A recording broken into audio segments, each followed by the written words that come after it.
Hello दोस्तों, कैसे हो आप सब। इस वीडियो में हम बात करेंगे परीक्षा धाम पब्लिकेशन की मध्य प्रदेश पटवारी परीक्षा हेतु पंचायती राज एवं ग्रामीण अर्थव्यवस्था से संबंधित पुस्तक की, जिससे इस वीडियो में हम बात करेंगे भारत की अर्थव्यवस्था और विविध के बारे में। तो चलिए शुरुआत करते हैं अर्थव्यवस्था के क्षेत्र से, जिसमें सबसे पहले हम देखेंगे प्राथमिक क्षेत्र को।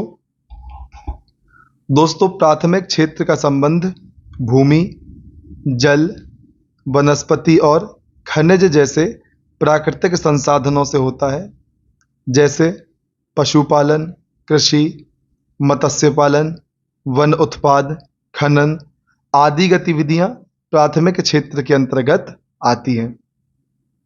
दोस्तों, 2020-21 में प्राथमिक क्षेत्र का 18% योगदान था। दोस्तों, यह योगदान जीडीपी में होता है, सकल घरेलू उत्पाद में।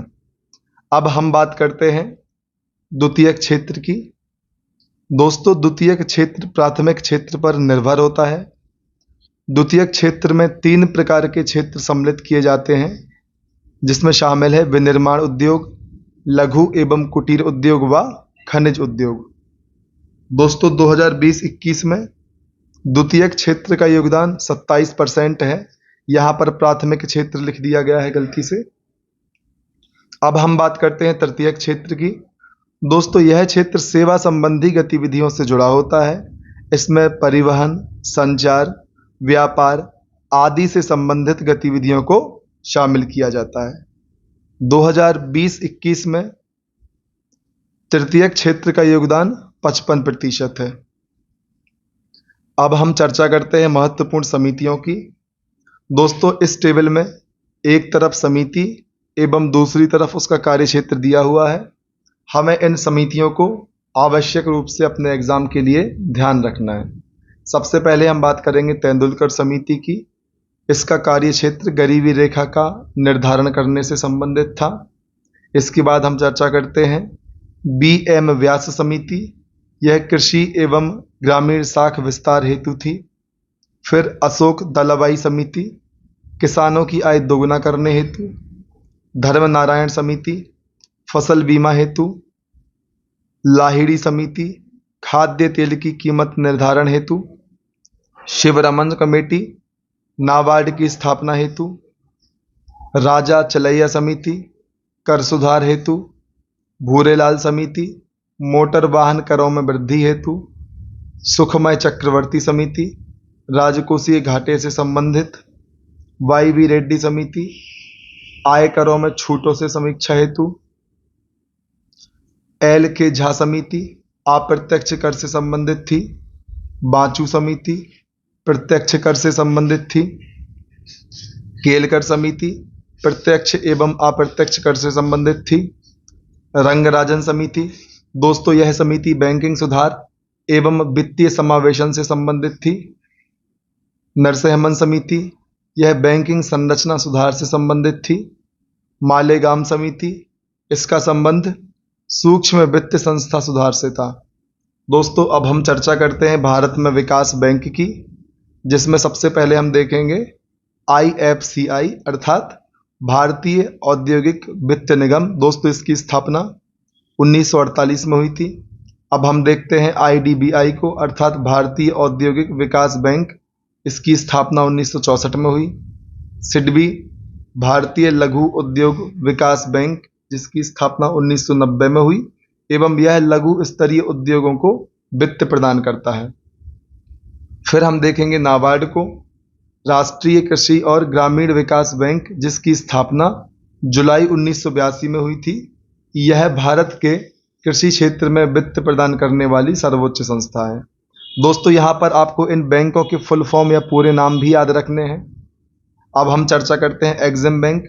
दोस्तों, इसका पूरा नाम है भारतीय आयात निर्यात बैंक या फिर इंडियन एक्सपोर्ट इंपोर्ट बैंक, जिसकी स्थापना 1982 में हुई थी।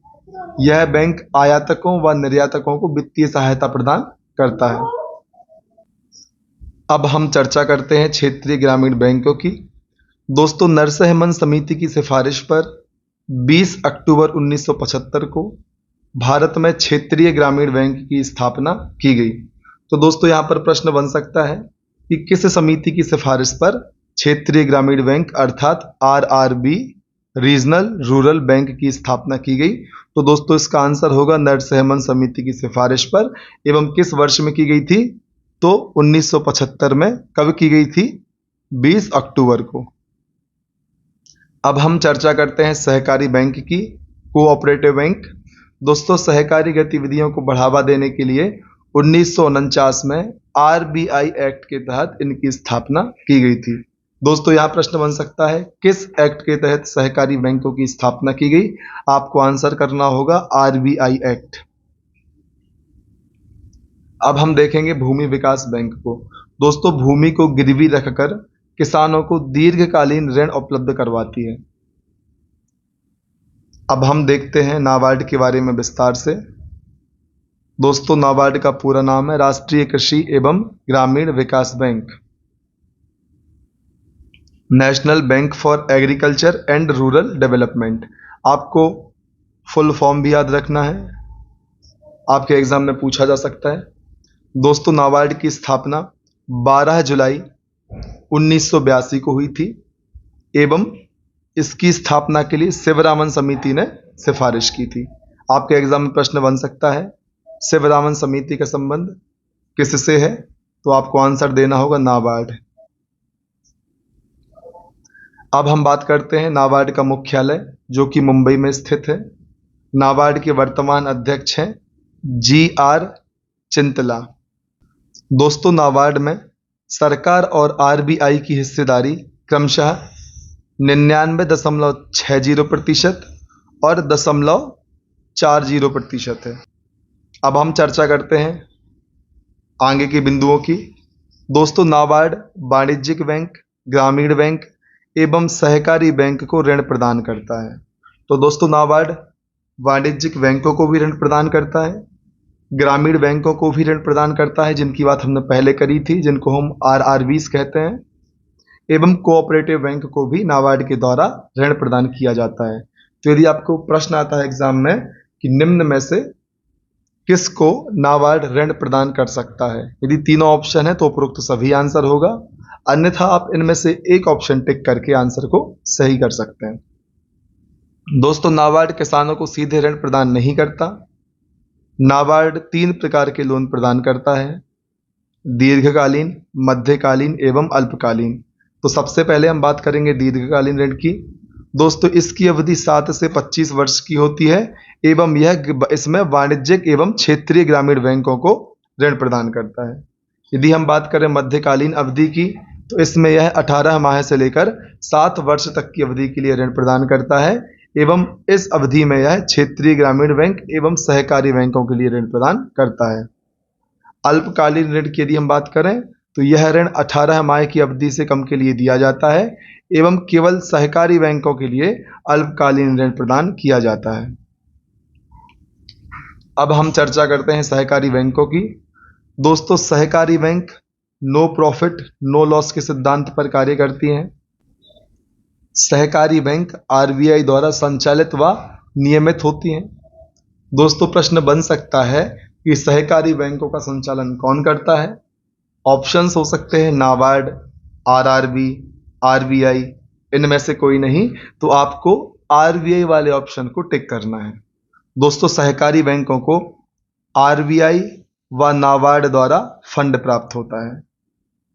प्रथम भारतीय सहकारी बैंक है अनोन्या जो कि गुजरात में स्थित है। सर्वाधिक सहकारी बैंकों की शाखा महाराष्ट्र में है।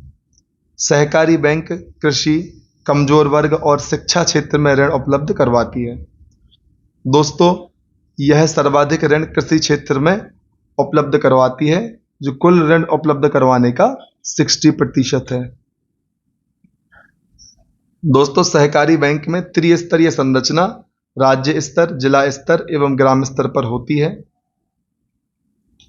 दोस्तों, ग्राम स्तर पर जो संरचना होती है उसको हम प्राथमिक कृषि क्रेडिट सोसाइटी के नाम से जानते हैं जिला स्तर पर निर्मित संरचना को हम सेंट्रल बैंक कहते हैं एवं राज्य स्तर पर संरचना को अपेक्स बैंक कहा जाता है। अब हम चर्चा करते हैं दोस्तों क्षेत्रीय ग्रामीण बैंक की अर्थात रीजनल रूरल बैंक की, जिसकी स्थापना 2 अक्टूबर 1975 को हुई एवं इसका अधिनियम 1976 का था। इसकी स्थापना नरसिम्हन एवं गौडगिल समिति की सिफारिश पर की गई थी। यदि प्रश्न आता है कि नरसिम्हन एवं गौडगिल समिति का संबंध किस बात से है, तो आपको ऑप्शन टिक करना है क्षेत्रीय ग्रामीण बैंक। दोस्तों, भारत में क्षेत्रीय ग्रामीण बैंक के जनक MS स्वामीनाथन को कहा जाता है। गोवा और सिक्किम में एक भी क्षेत्रीय ग्रामीण बैंक की शाखा नहीं है। यदि प्रश्न आता है कि किन राज्यों में क्षेत्रीय ग्रामीण बैंक की एक भी शाखा नहीं है, तो आपको गोवा और सिक्किम वाले ऑप्शन पर टिक करना होगा। दोस्तों, 31 मार्च 2021 तक भारत में कार्यरत क्षेत्रीय ग्रामीण बैंकों की संख्या 43 है। केलकर समिति 1987 की सिफारिश के बाद नई क्षेत्रीय ग्रामीण बैंक की स्थापना पर रोक लगा दी गई थी। तो दोस्तों, केलकर समिति का संबंध क्षेत्रीय ग्रामीण बैंक अर्थात RRB से था एवं इस समिति की सिफारिश के बाद ही नए क्षेत्रीय ग्रामीण बैंकों की स्थापना पर रोक लगा दी गई थी। दोस्तों, केंद्र सरकार का लक्ष्य है एक राज्य और एक क्षेत्रीय ग्रामीण बैंक। भारत में पहली क्षेत्रीय ग्रामीण बैंक उत्तर प्रदेश की प्रथमा बैंक थी। तो दोस्तों, यदि प्रश्न बनता है कि देश की पहली क्षेत्रीय ग्रामीण बैंक कौन सी थी, तो आपको प्रथमा बैंक ऑप्शन पर टिक करना होगा, जो कि उत्तर प्रदेश में स्थापित की गई थी। दोस्तों, क्षेत्रीय ग्रामीण बैंक में हिस्सेदारी यदि हम केंद्र सरकार की बात करें तो 50%, राज्य सरकार का हिस्सा 15% एवं प्रायोजित बैंक की हिस्सेदारी 35% होती है। क्षेत्रीय ग्रामीण बैंक का नियमन अर्थात रेगुलेशन RBI के द्वारा ही किया जाता है। क्षेत्रीय ग्रामीण बैंक में फंडिंग एवं अधीक्षण नाबार्ड द्वारा किया जाता है। तो दोस्तों, यदि प्रश्न आता है कि RRB का रेगुलेशन किसके द्वारा किया जाता है, तो आपको RBI आंसर करना है। यदि फंडिंग और इंस्पेक्शन अर्थात अधीक्षण की बात आती है, तो नाबार्ड द्वारा किया जाता है। दोस्तों, अब हम बात करेंगे मध्य प्रदेश क्षेत्रीय ग्रामीण बैंक की।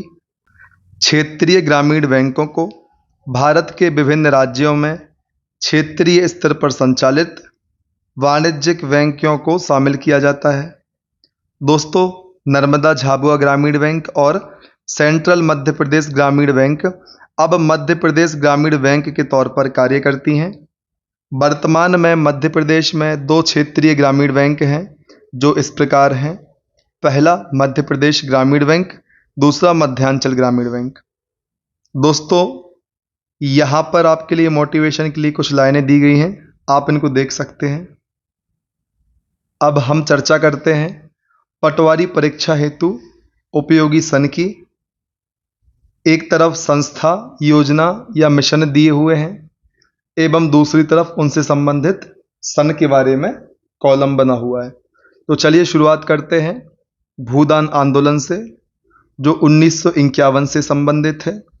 प्रथम राष्ट्रीय कृषि नीति सन 2000, मनरेगा अधिनियम वर्ष 2005, ऑपरेशन फ्लड वर्ष 1970, मध्य प्रदेश औषधीय पौधा मिशन वर्ष 2008-9, राष्ट्रीय किसान आयोग वर्ष 2004, राष्ट्रीय बागवानी मिशन वर्ष 2005-6, प्रथम कृषि गणना 1970-71, खाद्य निगम अधिनियम 1964, भारतीय खाद्य निगम 1965, जवाहरलाल नेहरू कृषि विश्वविद्यालय 1964 में स्थापित, फसल विविधीकरण कार्यक्रम वर्ष 2013-14, राष्ट्रीय पशुधन मिशन वर्ष 2014-15। दोस्तों, हरित क्रांति 1966-67 हम सब जानते हैं। राष्ट्रीय जल संसाधन परिषद 1983, राष्ट्रीय ग्रामीण आजीविका मिशन वर्ष 2011, राष्ट्रीय कृषि विकास योजना वर्ष 2007-8, भारतीय कृषि अनुसंधान परिषद 1929, भारतीय कृषि अनुसंधान परिषद का पुनर्गठन 1965, खाद्य सुरक्षा मिशन वर्ष 2007, राष्ट्रीय खाद्य सुरक्षा अधिनियम वर्ष 2013, राष्ट्रीय कृषि एवं ग्रामीण विकास बैंक अर्थात नाबार्ड 1982। दोस्तों, शिवरामन समिति की सिफारिश पर नाबार्ड की स्थापना की गई थी। राष्ट्रीय बीज निगम 1963, राष्ट्रीय जैविक उत्पाद कार्यक्रम वर्ष 2001, पहली राष्ट्रीय खनिज नीति 1993, गहन मवेशी विकास कार्यक्रम 1964, ग्रामीण विद्युतीकरण निगम 1969, सागर मित्र योजना वर्ष 2020, किसान रेल प्रारंभ वर्ष 2020, आत्मनिर्भर अभियान वर्ष 2020। दोस्तों, अब हम डिस्कस करेंगे गरीबी रेखा निर्धारण करने वाली समितियों की। तो दोस्तों, इनको हम 4 भागों में देखेंगे। एक तरफ समितियां दी हुई हैं, दूसरी तरफ उनका गठन का वर्ष, रिपोर्ट वर्ष एवं विशेष तथ्यों की बात की गई है।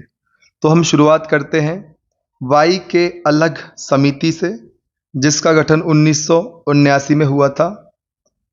इन्होंने ग्रामीण और शहरी क्षेत्रों के लिए अलग अलग कैलोरी की मात्रा निर्धारित की थी। अलग समिति के आधार पर ग्रामीण क्षेत्र में 2100 कैलोरी एवं शहरी क्षेत्र में 2400 कैलोरी का निर्धारण किया गया था। अब चर्चा करते हैं सुरेश तेंदुलकर समिति की, जिसका गठन 2004 में किया गया एवं 2009 में इस समिति ने अपनी रिपोर्ट सौंपी। दोस्तों, वर्ष 2011-12 के मूल्य पर ग्रामीण क्षेत्र में 816 रुपये और शहरी क्षेत्र में 1000 रुपये मासिक उपभोग को गरीबी रेखा के रूप में परिभाषित किया। अब हम चर्चा करते हैं सी रंगराजन समिति की, जिसका गठन 2012 में हुआ था एवं इस समिति ने अपनी रिपोर्ट वर्ष 2014 में सौंपी। इन्होंने ग्रामीण क्षेत्र के लिए 972 रुपये और शहरी क्षेत्र के लिए 407, दोस्तों एक्चुअल में 1407 है, बुक में मिसप्रिंट है, प्रति व्यक्ति मासिक उपभोग व्यय को गरीबी रेखा के रूप में परिभाषित किया था। दोस्तों, अब हम चर्चा करेंगे गरीबी एवं बेरोजगारी उन्मूलन से संबंधित योजनाएं तथा उनके प्रारंभिक वर्ष की। अंत्योदय योजना कार्यक्रम वर्ष 1977-78, काम के बदले अनाज कार्यक्रम 1977-78, मरुभूमि विकास कार्यक्रम 1977-78, ट्रायसेम 1979, एकीकृत ग्रामीण विकास कार्यक्रम 1980, ड्वाक्रा कार्यक्रम 1982, इंदिरा आवास योजना की शुरुआत 1985-86, 10 लाख कुआं योजना 1989, नेहरू रोजगार योजना 1989, जवाहर रोजगार योजना 1989, रोजगार आश्वासन योजना 1993, प्रधानमंत्री रोजगार योजना 1993, स्वर्ण जयंती शहरी रोजगार योजना 1997, जवाहर ग्राम समृद्धि योजना 1999, स्वर्ण जयंती ग्राम स्वरोजगार योजना 1999 में प्रारंभ, अंत्योदय अन्न योजना वर्ष 2000 में प्रारंभ, अन्नपूर्णा योजना भी वर्ष 2000 में शुरू, प्रधानमंत्री ग्रामोदय योजना वर्ष 2000 से 2001 के मध्य, जनश्री बीमा योजना 2000-2001, आश्रय बीमा योजना 2001-2002, जेपी रोजगार गारंटी योजना 2002-2003, भारत निर्माण कार्यक्रम वर्ष 2005-06, राष्ट्रीय ग्रामीण रोजगार गारंटी अधिनियम वर्ष 2006। अब हम चर्चा करते हैं एग्जाम हेल्प पॉइंट की। दोस्तों, भारत में पूंजी निर्माण के आंकड़ों को एकत्रित करने का कार्य भारतीय रिजर्व बैंक व केंद्रीय सांख्यिकी संगठन करते हैं। राज्य स्तरीय मानव विकास रिपोर्ट जारी करने वाली भारत का प्रथम राज्य मध्य प्रदेश है। इसने 1995 में इस रिपोर्ट को जारी किया। वर्ष 1952 में भारत ने विश्व का पहला राष्ट्रीय परिवार नियोजन कार्यक्रम शुरू किया। विजन 2020 फॉर इंडिया तत्कालीन राष्ट्रपति डॉक्टर एपीजे अब्दुल कलाम द्वारा प्रस्तावित दस्तावेज था। अंतिम तथ्य की यदि हम बात करें तो वर्ष 2021-22 केंद्रीय बजट में ग्रामीण अवसंरचना विकास निधि की आवंटित राशि 40,000 करोड़ रुपए थी। तो दोस्तों, इस वीडियो में इतना ही। यदि आपको हमारे द्वारा बनाए जाने वाले वीडियोस से आपके एग्ज़ाम की तैयारी में किसी भी प्रकार की सहायता प्राप्त होती है तो कृपया अधिक से अधिक संख्या में हमारे वीडियोस को लाइक करें, अपने ऐसे दोस्तों तक शेयर करें जिनको हमारे वीडियोस से लाभ हो सकता है। आप हमारे चैनल को सब्सक्राइब भी कर लें, साथ ही साथ बेल आइकन प्रेस कर लें ताकि आने वाले समय में हम लोग जितने भी वीडियो अपलोड करते हैं उनके नोटिफिकेशन आपको समय पर या तुरंत प्राप्त हो जाएं।